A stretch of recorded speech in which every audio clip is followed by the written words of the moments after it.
So maybe you love lattes, crave cappuccinos, or just really enjoy great espresso, and you've decided it's time to have the ability to make your favorites whenever you want, at home or in the office.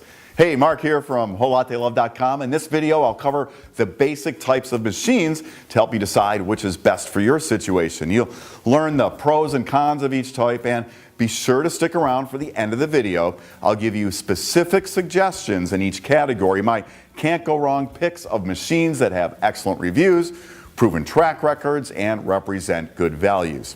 So the two basic types of machine are super automatic and semi-automatic. With super automatics, as the name suggests, the machine does most of the work for you. It's like having a barista on your countertop. In most cases, very little skill is required to operate a super automatic machine. Now with semi-automatics, it's a different story where the user will need some basic skills in order to get good results. So you can think of the difference like this. With a super auto, the machine is the barista. With a semi-auto, you are the barista. Now, both types of machines come in a wide range of capabilities and, of course, cost, but there's usually a trade-off of finished drink quality that goes along with ease of use. A semi-automatic machine in the hands of a skilled user is capable of producing a better espresso and a higher quality milk froth than a super automatic. On the other hand, super automatics produce decent results and do it consistently with little to no user skill required. One other basic difference, super autos have a built-in grinder for your coffee beans. With semi-autos, you need a separate burr grinder capable of grinding for espresso. Now, you do have the option of using pre-ground coffee in both machine types and easy-serve espresso pods on most semi-autos, but pre-ground or ESE pods really aren't capable of producing the same quality of espresso you'd get if using fresh ground. So if going with a semi-auto and you want the capability of making excellent espresso, be sure to include a grinder as part of your purchase plan. As for details on the machine types, I'll start with the little or no skill required super autos. They all use a built-in grinder to grind beans fresh for every cup. Inside these machines is a part called a brew group, which performs the barista functions of extracting the coffee. Top-of-the-line super autos are often called one-touch for their ability to produce milk-based espresso beverages like a latte, cappuccino, and more with a press of a button, start to finish, without user intervention. Now, all super autos use a similar process for the coffee. Where they differ is how they deal with milk, the level of programmability, their displays, and things like capacities, cup clearance, and finish materials.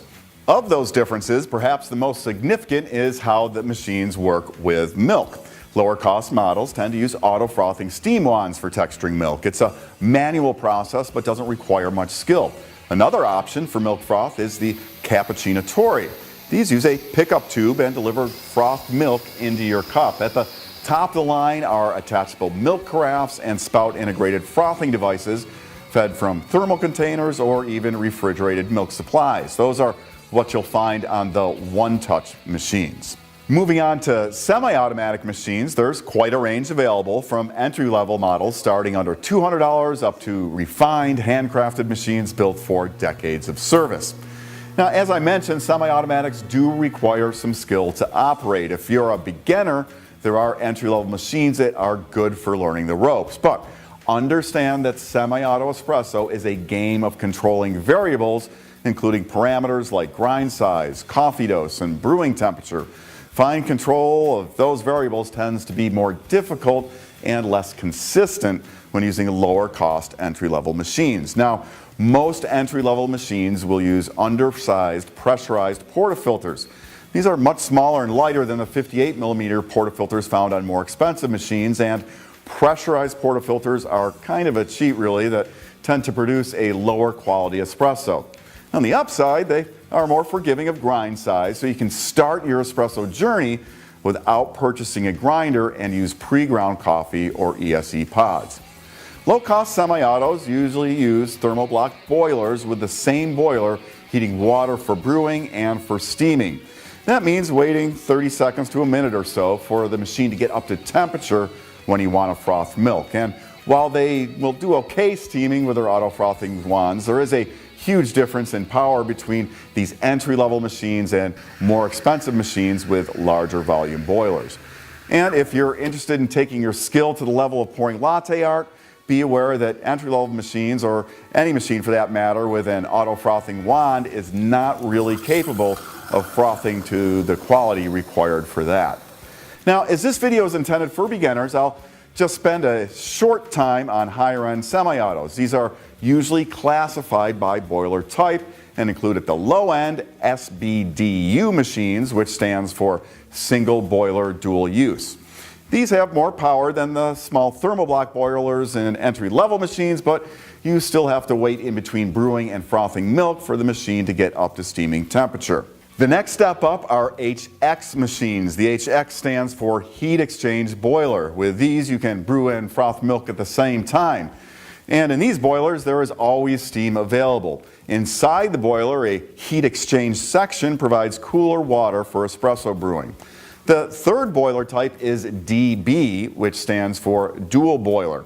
On these machines, there are separate boilers for producing water for brewing and steam for frothing. With that, these machines can brew and steam at the same time like the heat exchange machines. Dual boilers also tend to be the most temperature stable, which allows for tight control of brew water temperature, and that's important when you get into high-end espresso. At the start of the video, I promised I'd give you my can't go wrong picks for the various machine types. So for entry-level semi-auto, check out the Seiko Premium. It's a low-cost thermoblock boiler machine which uses pressurized filter baskets only in a reduced size and weight portafilter.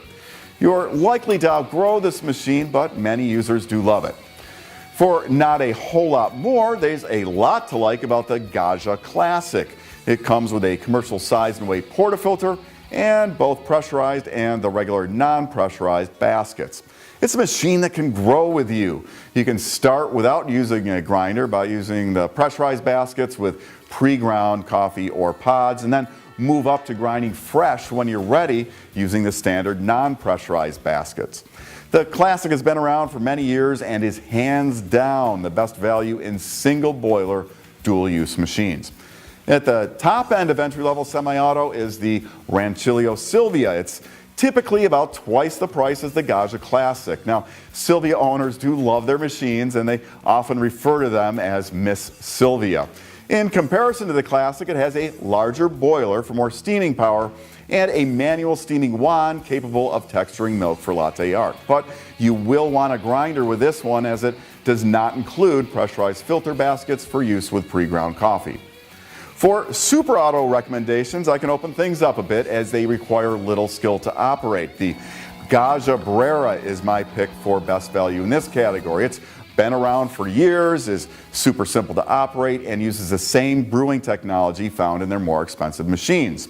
The Brera uses an auto frothing wand for milk steaming, is low profile, and has convenient front slide out access to the water reservoir and used coffee drawer.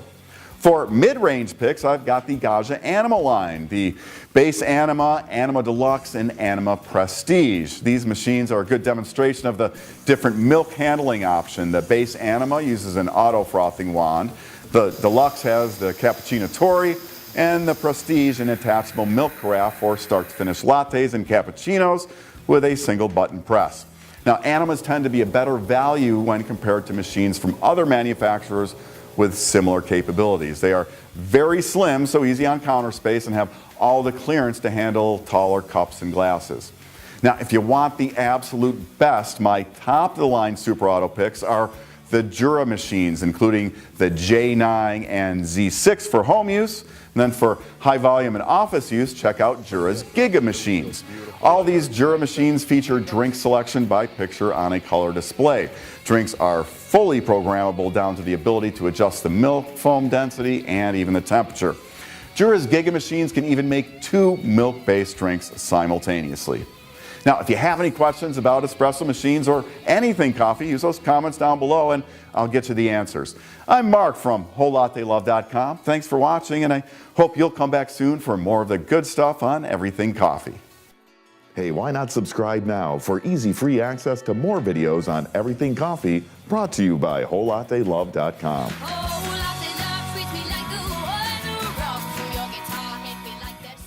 So maybe you love lattes, crave cappuccinos, or just really enjoy great espresso, and you've decided it's time to have the ability to make your favorites whenever you want at home or in the office.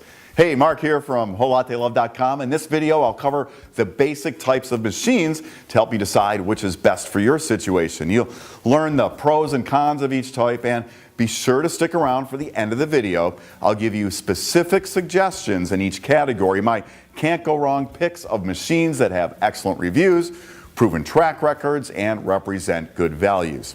So the two basic types of machine are super automatic and semi-automatic. With super automatics, as the name suggests, the machine does most of the work for you. It's like having a barista on your countertop. In most cases, very little skill is required to operate a super automatic machine. Now with semi-automatics, it's a different story where the user will need some